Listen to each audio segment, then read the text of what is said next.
많은 성도님들이 1년에 성경 1독을 목표로 하며 한 해를 보냅니다. 물론 1독만 아니라 2독, 3독 하시는 분들도 계세요. 1독 별거 아니지. 여러분 어렵습니다. 꾸준하게 연말까지 하셔야 1독 하실 수 있어요. 연초에 내가 결단했던 열심만큼 그 열심을 12월까지 품고 있어야 1독을 하실 수 있습니다. 그런데 주변에 보면 3독 했다, 4독 했다 하시는 정말 성경을 열정적으로 읽으시는 우리 집사님, 권사님들 보면 여러분 4독, 5독 이렇게 하려면요 정말 성경만 계속 읽어야 되는 거예요. 이 쉽지가 않습니다. 성경 4독, 5독 하는 게. 그리고 성경이 술술술 읽혀지는 것이 아니잖아요. 이게 소설 같아서 재밌어서 읽혀지지가 않아요. 물론 성경에는 창세기나 출애굽기 이런 것들 보면 아브라함 이야기도 나오고 모세 이야기도 나오니까 이야기 같아서 술술술 읽혀지는데 어떤 것들은 어려워요. 선지서들, 계시록 이렇게 보면 어렵습니다. 우리가 특별히 좀 어려워하는 성경이 있다면 요한계시록이에요. 요한계시록이 우리에게 좀 어렵게 다가오는 이유는 두 가지 이유입니다. 첫 번째는 요한계시록을 내가 읽기는 읽는데 도대체가 무슨 말인지 모르겠는 거예요. 분명 앞에는 7교회 나올 때까지만 하더라도 좀 이해가 조금은 됐는데 그 후에 짐승 나오고요, 음녀 나오고요, 14만 4천 나오고요, 666 나오고요, 다양한 상징들이 나오는 순간 도대체 무슨 말인지 모르겠어요. 내가 읽기는 읽었는데 의미를 모르겠어요. 그러니까 어렵다 이렇게 생각이 돼요. 자, 또 어려운 이유 하나는 두려움 때문에 그렇습니다. 여러분 요한계시록 하면 느낌이 어때요? 뭔가 범접하기 어렵고 뭔가 숨겨져 있는 그 안에 비밀이 있는 것 같아서 믿음 약한 나는 함부로 읽어서는 안 되는 그런 게 요한계시록이 아닐까? 두려워서 잘 읽지 못하시는 분들도 계세요. 여러분 그래서 보통 사이비나 이단들이 우리 성도들의 이런 두려움이라는 허점을 이용해서 성도들을 미혹하는 경우들이 참 많이 있습니다. 자, 결론적으로 말씀드리면 이 두 가지 모두 오해, 무지에서 나오는 거예요. 여러분 계시라는 말 무슨 말입니까? 계시. 여러분 국어사전에 계시 이렇게 찾아보면 뭐라고 써있냐? 깨우쳐 보여주다 이렇게 써있습니다. 깨우쳐 보여주다. 그래서 한자로 보면 뭐라고 되어 있냐면 10개의 보일시 이렇게 됐어요. 10개의 보일시. 그러니까 그 말은 계시라는 것은 뭐냐면 감추다라는 뜻이 아니라 열어서 보여주다, 몰랐던 것을 가르쳐주다, 알고 깨닫게 해주다, 이해하게 해주다라는 뜻입니다. 여러분 성경은 감춘 것이 아니에요. 마치 영화의 소재가 되는 것처럼 뭔가 신비하고 뭔가 종말의 비밀한 것들을 담아놓는, 그래서 숨겨놓은 것이 아니라 여러분 계시록은 뭐예요? 하나님께서 우리에게 보여주시는 것이죠. 그래서 여러분 계시라는 말은요 하나님께서 자기 자신을 우리에게 드러내 보여주시는 것입니다. 자, 그 말은 하나님이 하나님에 대해서, 하나님의 구원 계획에 대해서 보여주지 않으시면, 우리에게 가르쳐 주시지 않으시면 우리는 도무지할 방법이 없다라는 거예요. 그래서 하나님이 우리에게 알려주시는 것까지만 알 수 있게 되는 것입니다. 여러분 그래서 기독교를 뭐라 그래요? 계시의 종교라고 해요. 계시의 종교. 다른 종교들처럼 스스로 내가 오랜 수양을 해서 어떤 깨달음을 얻어서 득도하는 것이 아닙니다. 또는 좋은 일, 착한 일, 선한 일을 많이 해서 공덕을 아주 높이 쌓아서 어떤 놀라운 이치를 깨닫게 되는 것이 아니에요. 기독교 신앙, 그것은 하나님이 자신에 대해서 알려주셔야 알게 되는, 알려주셔야 깨닫게 되는 것입니다. 그래서 우리의 신앙을 무엇이라고 보면 되냐? 우리의 신앙은 철저하게 하나님 의존적 신앙이에요. 우리의 신앙이 어떤 신앙이라고요? 하나님 의존적 신앙. 저는 우리 가창교회 모든 성도들, 저와 여러분 모두가 하나님 의존적인 신앙생활 하시기를 주님의 이름으로 축복합니다. 여러분 진짜로 그렇게 되기를 바랍니다. 때문에 여러분 신앙생활이라는 것은 뭐냐면, 신앙생활이라는 건 하나님을 전적으로 의지하는 방식을 배워가는 과정이에요. 여러분 제가 방금 뭐라 그랬냐면, 하나님을 전적으로 의존하는 방식을 배워가는 과정이라고 했어요. 과정, 그런 길이다. 여러분 디도서 2장 11절과 12절 이렇게 기록합니다. 우리 같이 읽도록 합니다. 시작. 모든 사람에게 구원을 주시는 하나님의 은혜가 나타나 우리를 양육하시되 경건하지 않은 것과 이 세상 정욕을 다 버리고 신중함과 의로움과 경건함으로 이 세상에 살고. 자, 우리가 하나님을 전적으로 의존하는 방식을 배워나가는 과정인데, 그 과정이 어떤 과정이냐? 그 과정은 학습을 통해서, 훈련을 통해서도 배우고요, 예배의 깊은 은혜를 체험함으로 배우기도 하고요, 실제 내 삶에서 그것을 경험으로 배우기도 합니다. 여러분 그래서 교회 다닌다고 해서, 구원받았다고 해서 여러분 그날로 사람 바뀌는 게 아니다라는 얘기예요. 조금씩 내가 말씀 앞에서 그 은혜 안에서 다듬어져 가는 것이에요. 다듬어졌다라는 것이 아니라 다듬어져 가는 것입니다. 그래서 우리가 종종, 야, 교회 다닌 사람 왜 저래? 교회 다닌 사람 왜 저래? 교회 저렇게 오래 다녔는데 저 사람 왜 저래? 여러분 놀라지 않으셔도 돼요. 왜요? 다듬어져 가는 과정이기 때문에 그래요. 우리가 신앙생활하다 스스로 종종 이렇게 생각할 때가 있어요. 아유, 나는 믿음이 있다고 내가 그렇게 이야기했는데, 나는 믿음이 있는 줄 알았는데, 내가 하나님을 잘 섬기는 줄 알았는데, 내가 이런 자그마한 일에 내가 이렇게 흔들리네, 내 믿음이 이거밖에 안 되네 하면서 때로는 자그마한 사건 때문에 우리가 자책할 때도 있어요. 여러분 그때 우리가 늘 기억해야 될 것이 있어요. 자, 우리가 뭐 하는 중이다? 다듬어지는 중이다 라는 거예요. 다듬어지는 중이다. 우리는 완성이 아니라 우리는 신앙 안에서, 말씀 안에서 다듬어져 가는 거예요. 하나님을 전적으로 의지해. 오늘 우리가 읽은 본문에서도 예수님의 수제자라고 불렸던 사람이 등장을 합니다. 그는 바로 베드로예요. 그는 예수님의 수제자였음에도 불구하고 여전히 다듬어져야 할 것이 참 많은 인물입니다. 자, 오늘 그가 하나님 통해서 어떤 모양으로 다듬어져 가는지 오늘 본문을 통해서 함께 나누고자 합니다. 먼저 오늘 9절 말씀을 우리 같이 읽도록 합니다. 시작. 이튿날 그들이 길을 가다가 그 성에 가까이 갔을 그때에 베드로가 기도하려고 질붕에 올라가니 그 시각은 제6시더라. 아멘. 자, 오늘 이 말씀을 좀 이해하려면 앞부분 내용을 좀 봐야 합니다. 10장 1절에서부터 8절까지 내용을 보면 한 인물을 우리에게 소개합니다. 그는 로마의 군인, 그의 이름은 고넬료라는 사람입니다. 그 사람에 대한 평가가 참 특별해요.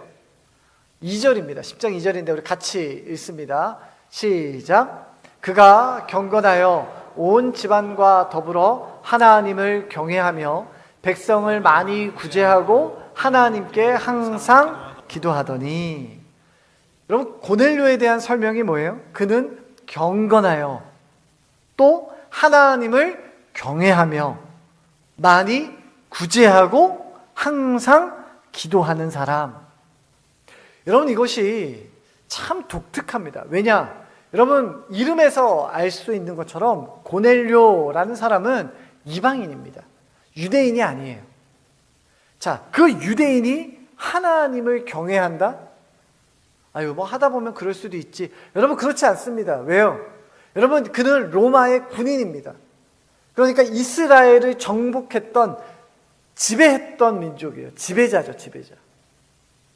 그런데 그 피지배 민족의 신을 따른다? 여러분, 당시의 전쟁은 단순히 군사력이 누가 세나, 누가 좋은 무기를 가지고 있나의 문제가 아닙니다. 신과 신이 싸우는 거예요. 강한 신은 이기고 약한 신은 그 전쟁에서 지는 겁니다. 자, 로마가 이스라엘을 정복했다라는 말은 로마 사람들, 특별히 로마 군인 입장에서는 어떤 생각이냐? 내가 믿는 그 신이 저 이스라엘의 신을 이겼다라는 뜻이에요. 자, 그런데 로마의 군인이었던 고넬료가 지금 자신이 정복한 이스라엘이 섬겼던 하나님을 경외한다? 여러분, 상당히 놀라운 일이죠. 심지어 그는 하나님을 경외하며 그는 경건한 삶을 살았고 하나님의 말씀에 비추어서 사람들을 구제했으며 그리고 항상 기도하는 그야말로 100점짜리 신앙인의 모습을 가지고 있었습니다. 여러분, 그런 그에게 하나님이 나타나서 환상을 보여주시죠. 바로 욥바라는 곳에 머물고 있는 베드로, 그를 너희 집으로 모시고 와라, 초청해 와라 라는 겁니다. 자, 그 환상을 본 고넬료는 베드로를 모시기 위해서 곧바로 하인을 욥바로 보냅니다. 우리가 앞에서 읽은 이 9절에 시작하는 이튿날 그들이에서 이 그들이 바로 이 베드로를 모시기 위해서 보낸 이 고넬료의 하인들이에요. 자, 그들이 욥바 가까이 도착했을 때에 베드로는 무엇을 하고 있었냐? 기도하기 위해서 지붕에 올라가 있습니다. 여러분, 당시 집들은 이렇게 위가 뾰족하게 짓는 것이 아니라 위를 평평하게 지붕을 만들었어요. 그리고 그 지붕에 올라갈 수 있는 외부 계단을 이렇게 만듭니다. 그리고 지붕에 기둥을 세우고 천을 매달아서 그늘을 지게 만들어요. 그래서 그 그늘진 곳에서 잠시 쉬기도 하고 낮잠을 자기도 하고 또는 경건한 사람들은 그곳에서 기도를 하기도 합니다. 오늘 베드로는 그 지붕에 올라가서, 옥상에 올라가서 기도를 하고 있었어요. 자, 기도하는 베드로, 그가 하나님이 보여주신 환상을 봅니다. 11절과 12절이에요. 같이 듣겠습니다. 시작. 하늘이 열리며 한 그릇이 내려오는 것을 보니 큰 보자기 같고 내 귀를 메어 땅에 들이웠더라. 12절입니다. 그 안에는 땅에 있는 각종 네 발 가진 짐승과 기는 것과 공중에 나는 것들이 있더라. 베드로가 본 환상이 무엇이었나? 하늘에서 그릇, 아주 큰 그릇, 보자기 같은 큰 그릇이 하늘로부터 내려오는 것입니다. 자, 하늘로부터 내려왔다라는 것은 무엇이냐? 하나님이 주셨다라는 뜻이에요. 자, 그 그릇, 큰 그릇 안에는 모든 종류의 각종 짐승이 그곳에 들어 있었습니다. 네 발 달린 짐승, 땅에 기는 짐승, 공중에 새들이 다 들어 있었어요. 여러분, 당시 유대인들에게는 먹을 수 있는 음식과 먹을 수 없는 음식이 정해져 있었어요. 자, 그 그릇 안에는 당시 유대인들이 먹을 수 있는 짐승과 먹을 수 없는 짐승이 다 죄다각 섞여서 그 그릇 안에 있었습니다. 자, 하나님께서 그 그릇을 내리시며 베드로에게 무엇이라고 말씀하시는가? 13절 이렇게 말씀하십니다. 있습니다. 시작. 또 소리가 있으되 베드로야 일어나 잡아먹어라 하거늘. 자, 잡아 먹으라는 거예요. 자, 이 이야기를 들은 베드로의 답이 14절입니다. 같이 있습니다. 시작. 베드로가 이르되 주여 그럴 수 없나이다. 속되고 깨끗하지 아니한 것을 내가 결코 먹지 아니하였나이다 한데. 여러분, 베드로 입장에선 어쩌면 당연한 반응이에요. 그는 유대인으로 태어났습니다. 태어나서 지금까지 하나님의 율법을 늘 지키고 그 율법에서 벗어나지 않은 삶을 살았어요. 하나님이 보여주신 그 환상 속엔 정한 짐승, 즉 먹을 수 있는 짐승과 부정한 짐승, 먹을 수 없는 짐승이 한테 섞여져 있었는데 그것을 먹으라고요? 말도 안 되는 거죠.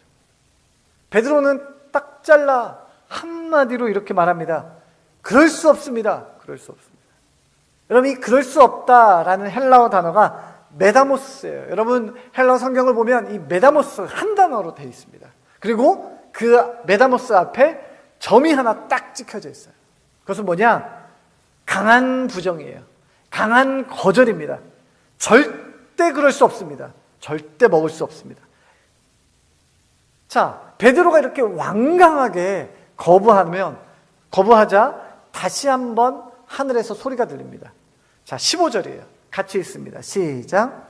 또 두 번째 소리가 있으되 하나님께서 깨끗하게 하신 것을 내가 속되다 하지 말라 하더라.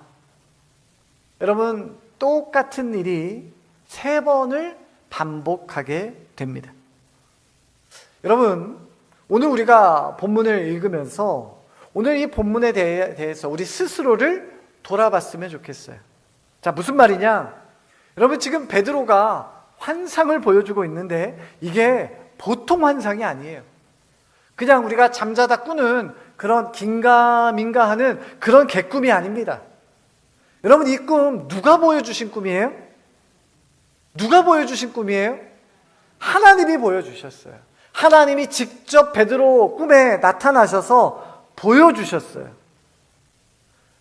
조금 상황이 당혹스럽기는 하지만 하나님이 직접 목소리로 무엇라고 말씀하셨냐면 베드로야, 잡아 먹어라. 하나님이 말씀하셨어요. 저 같으면 제가 베드로였다면 내키지는 좀 않았겠지만 그래도 하나님이 말씀하셨으니까 먹는 신용이라도 했을 거예요. 그런데 베드로는 어때요? 그의 신념이, 그의 생각이 얼마나 대쪽 같은지 단번에 안 됩니다. 절대 먹을 수 없습니다. 라고 한 거 아닙니까? 누구 말에? 하나님의 말씀에. 하나님의 말씀에 하나님이 먹어라 했음에도 불구하고 지금 베드로는 뭐래요? 안 됩니다. 안 됩니다. 사랑하는 성도 여러분, 오늘 본문의 베드로의 모습이 우리의 모습과 겹쳐 보일 때가 너무나 많은 거예요. 너무나 많은 거예요. 하나님은 여전히 지금도 여러 통로를 통해서 여러분, 저와 여러분에게 말씀하십니다. 오늘같이 예배를 통해서 선포되어지는 설교를 통해서 하나님은 우리 마음 가운데 깨닫게 하시고 우리에게 말씀하실 때가 있어요. 내가 개인이 성경 공부를 하는 와중에 내가 깊은 묵상을 하다가 하나님이 나에게 깨닫게 하시는 것들이 있을 수 있어요. 성경을 통독하다가 하나님의 말씀이 깨달아지기도 해요. 옆에 있는 믿음의 동역자들을 통해서 그들의 입을 통해서 내게 깨달음을 주시기도 하고요. 아내나 남편, 심지어는 자녀를 통해서도 알려주십니다. 깨닫게 하십니다. 그런데 여전히 말씀하시는 그 하나님의 음성을 거절하는 것이 누구예요? 여러분, 핑계댈 수 없어요. 바로 나 자신이에요. 하나님, 그것만큼은 안 됩니다. 하나님, 제가 머리로는 이해되지만 마음으로는 납득 안 됩니다. 하나님, 절대 저 일은 저에게 일어나서는 안 됩니다. 절대 그 일을 내게 생기면 안 됩니다. 여러분, 주변에 가끔 신비한 은사에 아주 심취하시는 분들이 계세요.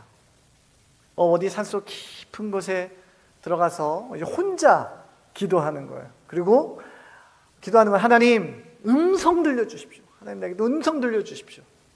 사도행전 보니까 하나님 베드로에게는 환상을 보여주셨는데 저도 환상을 좀 보여주십시오. 이렇게 이야기하시는 분들 계세요. 그리고 종종 저는 잘 모르겠지만 뭔가를 들었다고 하시고 뭔가를 봤다고 하시면서 오시는 분들도 계세요. 저는 잘 모르겠어요. 여러분, 그런데 여러분, 하나님께서 베드로에게 환상을 보여주신 이유가 뭐냐? 왜 하나님은 베드로에게 환상을 보여주셨는가? 베드로의 마음이 부드럽고 하나님의 말씀에 순종할 준비가 되어 있어서 환상을 보여주셨나요? 그렇지 않아요. 베드로가 부드럽게 말해서 들을 기미가 안 보이니까 하나님이 환상까지 보여주시면서 베드로야 좀 깨달아라 하는 거 아니에요? 여러분, 혹시 그럴 일은 없겠지만 혹시나 하나님이 나에게 환상을 보여주시면 여러분, 그건 내가 하나님 앞에서 아주 특별한 존재이기 때문에 하나님이 내게 특별히 환상 보여주셨어 라고 생각하시기보다는 내가 하나님이 아무리 말해도 이해를 못하니까, 알아먹지 못하니까 특별한 방법을 동원해서 알려주시는 거다라고 생각하시면 돼요. 여러분, 자랑할 게 아니라 어쩌면 부끄러워해야 될 것일 수 있어요.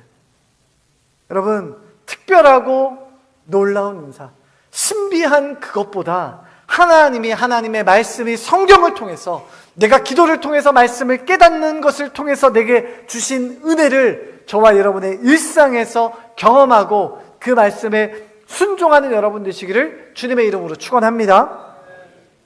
여러분, 하나님은 베드로가 도저히 이해를 못하니까 사용하신 방법이 환상을 보여주시는 아주 극단적인 방법을 사용하신 거예요.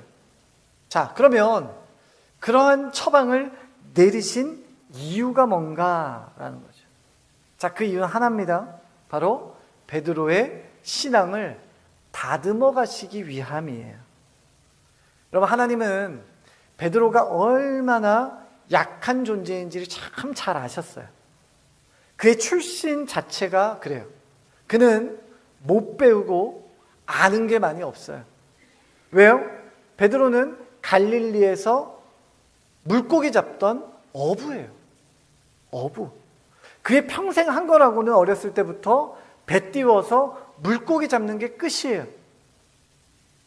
어느 날 예수님을 만나 예수님이 나를 따르라 하시는 그 말씀에 배 금을 다 버려두고 예수님을 쫓습니다.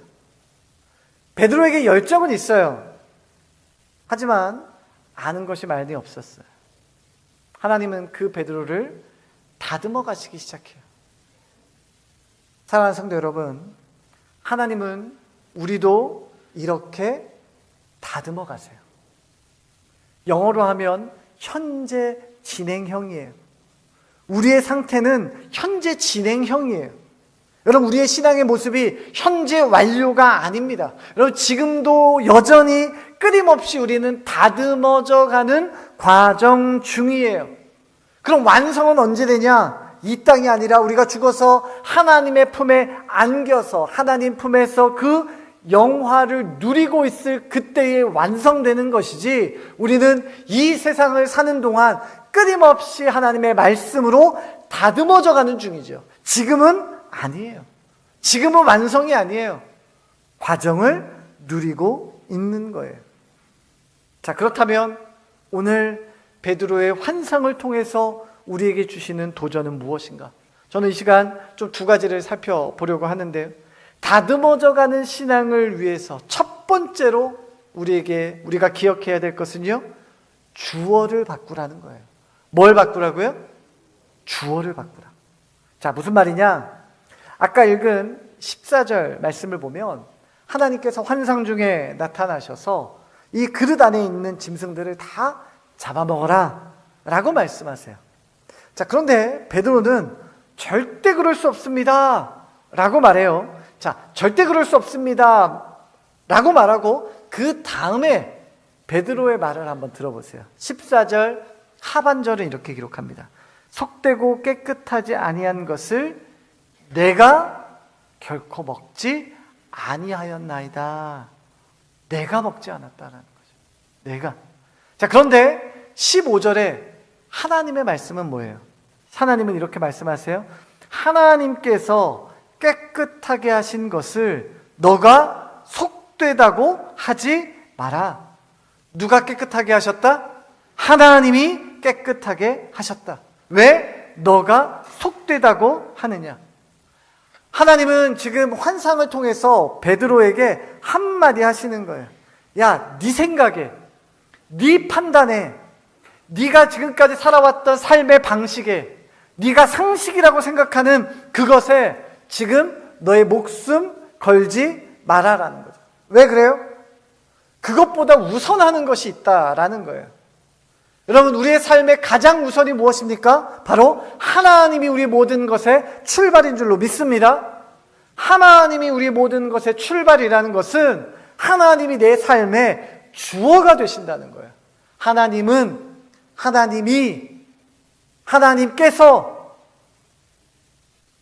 하나님이 우리의 삶의 주어예요. 여러분, 이것이 어려운 이유가 뭐예요? 하나님을 주어 삼기 어려운 이유가 뭡니까?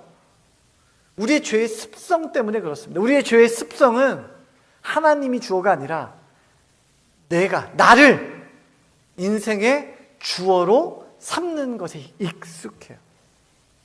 여러분, 사단이 무엇을 공격해요? 여러분, 사단이 공격하는 주된 무기가 여러분 과거나 현재나 아주 똑같아요. 신앙의 중심, 즉 인생의 주어가 너다 라고 말해요. 너다. 인생의 중심은 너야 라고 말하는 게 사단의 과거와 현재와 아마 미래에도 그 방식으로 우리를 넘어뜨리려 할 것입니다. 여러분, 창세기 3장에 보면 사단이 하와를 유혹하는 장면이 나와요. 인간은 그때까지 하나님께서 만드신 에덴 동산에서 하나님과 교제하며 동산을 거닐며 행복한 시간을 보냈습니다. 하나님과 함께하는 그 시간이 더할 나위 없이 행복한 순간이었어요. 자, 그런데 느닷없이 사단이 나타나 하와를 유혹합니다. 여러분, 뱀의 유혹의 말을 한번 잘 들어보세요. 창세기 3장 4절과 5절이에요. 뱀이 여자에게 이르되 너희가 결코 죽지 아니하리라. 너희가 그것을 먹는 날에는 너희 눈이 밝아져 하나님과 같이 되어 선악을 알게 할 줄 하나님이 아심이니라. 여러분, 제가 조금 전에 강조해서 읽은 부분이 뭐예요? 너희예요. 너희. 하나님께서 만드신 처음의 피조물 아담과 하와는 그의 모든 시선을 항상 하나님께 두고 하나님과 함께하며 하나님과 함께 교제하는 인생을 지금까지 살았어요. 그런데 사단이 나타나서 그 시선을 누구에게로 돌려요? 자기 자신에게 돌리기 시작했어요. 나에게 집중해봐. 지금 하나님 안에서 누리는 그 에덴의 기쁨이 아니라 내가 얻을 것, 내가 누릴 것, 내가 소유할 것, 나에게 집중해봐. 여러분, 우리가 낙심하고 넘어지는 원인 중에 하나가 뭐예요? 내가 내 삶의 주어가 되는 순간이에요. 여러분, 한번 생각해 보세요. 내가 왜 넘어졌는가? 내가 왜 쓰러졌는가? 왜 내가 낙담했는가? 여러분, 그 순간 모든 삶의 주어는 나로부터 시작이 될 거예요. 여러분, 내가 주어가 되는 순간 하나님으로 인한 만족은 사라지게 되는 겁니다. 왜요? 인간은 죄로 인해 항상 결핍한 상태이기 때문에 그래요. 결핍이라는 건 뭐예요? 만족함이 없다라는 뜻입니다. 만족함이 없다. 여러분, 우리가 믿음 생활하기 전에, 신앙 생활하기 전에 우리의 모습을 한번 떠올려 보세요. 뭐 하나 내가 만족할 수 있는 게 없어요. 사람도 만나보고 이렇게도 놀아보고 저것도 가져보고 할 수 있는 건 다 해봤는데 만족함이 없어요. 만족함이 있어봤자 한 달, 길어봐야 3달, 3달 지나면 그 만족함은 온데간데 없어집니다. 여러분, 그것이 뭐예요? 인간이 가지고 있는 결핍이에요. 결핍. 사랑하는 여러분, 결핍을 해결할 수 있는 유일한 방법이 바로 내 삶의 주어를 나에서 하나님으로 바꾸는 것입니다. 지금까지 내가 살았던 삶의 방식을 하나님을 주어로 놓고 바꾸는 거예요. 여러분, 그러면 전혀 다른 세상을 살아가게 되는 거예요. 하나님과 동행하며 살아가는 삶. 사랑하는 성도 여러분, 저와 여러분의 인생의 주어를 내가 아닌 하나님으로 바꾸는, 그것으로 인하여 더욱더 다듬어져가는 신앙생활을 누리는 여러분 되시기를 주님의 이름으로 축원합니다. 자, 그렇다면 주어를 나에서 하나님으로 바꿔야 된다라는 것까지는 이해가 됐어요. 아, 그래야지. 자, 그러면 어떻게 하냐는 거예요. 어떻게.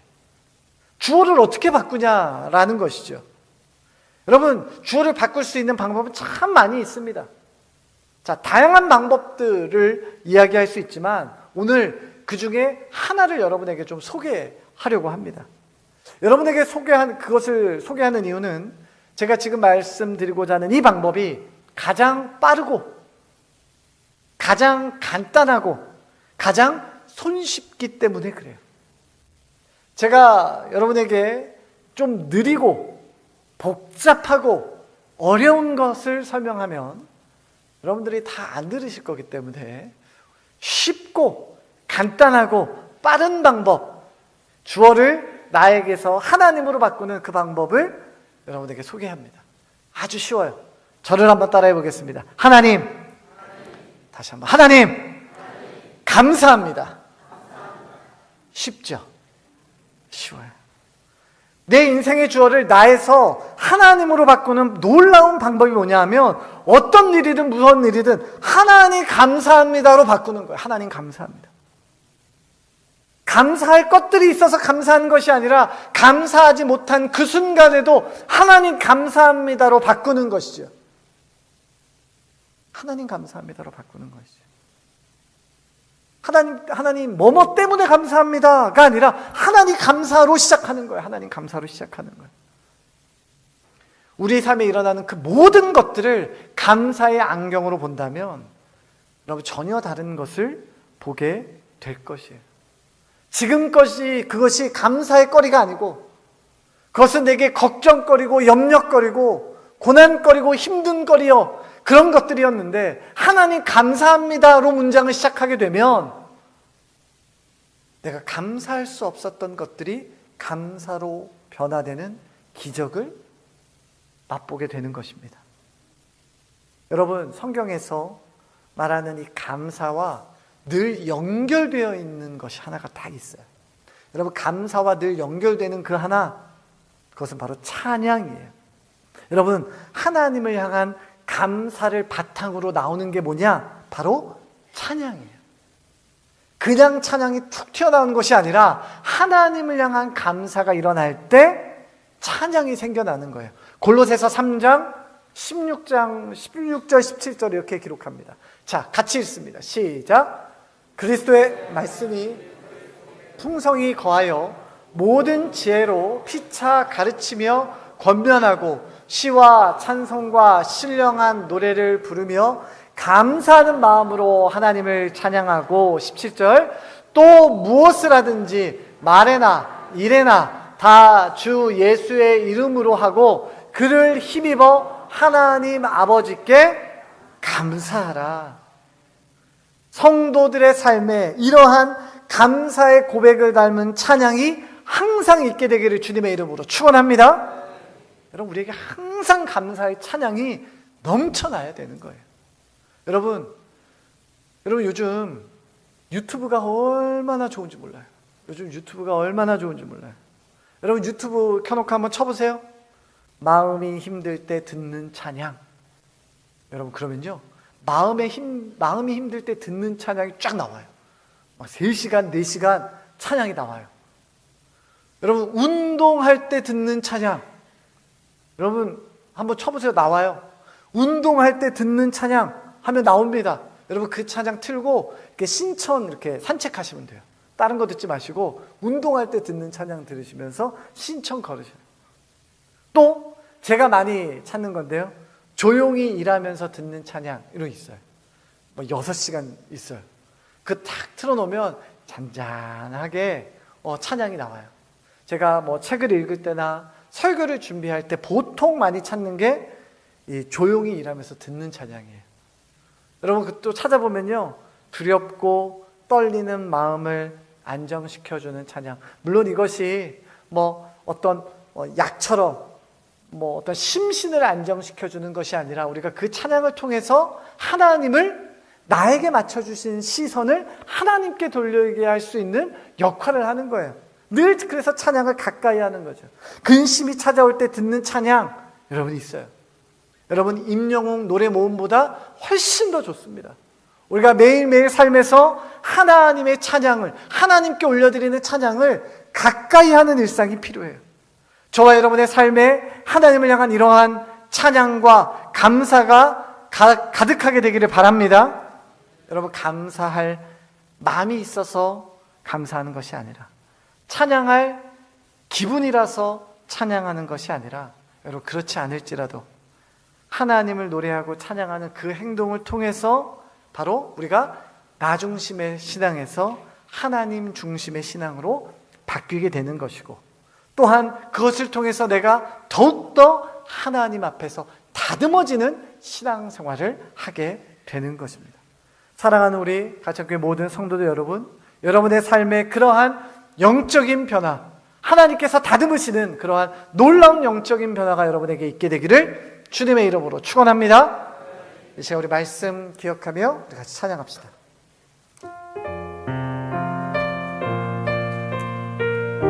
주는 완전합니다. 이 시간 찬양합시다.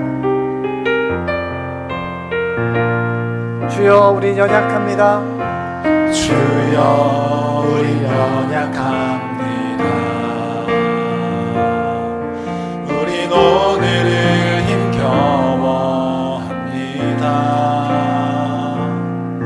주 뜻 이루며 살기에 부족합니다. 우린 연약합니다. 주여, 우리 넘어집니다. 주여, 우리 넘어집니다. 오늘 하루도 실수합니다. 주의 긍휼을 구하는 죄인입니다. 우리 주만 바라봅니다. 한없는 주님의 은혜, 한없는 주님의 은혜, 온 세상 위에 넘칩니다. 가릴 수 없는 주 영광, 온 땅 위에 충만합니다. 주님만이 길이오니 우린 그 길 따라갑니다. 그날에 우릴 이루신 주는 완전합니. 한없는 주님의 은혜, 한없는 주님의 은혜, 온 세상 위에 넘칩니다. 가릴 수 없는 주 영광, 온 땅 위에 충만합니다. 주님만이 길이오니 우린 그 길 따라갑니다. 그날에 우리를 이루신 주는 완전합니. 한없는 주님의 은혜, 한없는 주님의 은혜, 온 세상 위에 넘칩니다. 가릴 수 없는 주 영광, 온 땅 위에 충만합니다. 주님만이 길이오니 우린 그 길 따라갑니다. 그날에 우릴 이루신 주는 완전합니다.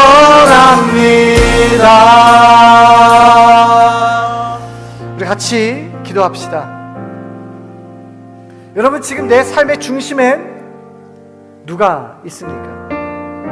내 삶을 설명할 때 하나님으로, 하나님은, 여러분, 하나님을 주어 삼고 살아가고 계십니까? 아니면 여전히 나는, 내 생각엔, 내 판단엔, 여러분, 여기에 머물러 있지는 않습니까? 주님, 오직 하나님만이 내 삶의 주인 되어 주시기를 원합니다. 주님으로 인하여 참된 만족이 있게 하여 주시고, 지금까지 나를 중심으로 놓고 살아갈 때 나를 괴롭혔던 그 수많은 결핍이 떠나가게 하여 주시옵소서. 내 삶에 참된 감사와 참된 찬양이 회복되게 하여 주시옵소서. 우리의 입에 찬양의 소리가 가득하게 하여 주시고, 내 안에 감사가 넘치게 하여 달라고 이 시간에 우리 주님 이름 한번 부르짖고 같이 한 목소리로 기도합니다. 주여,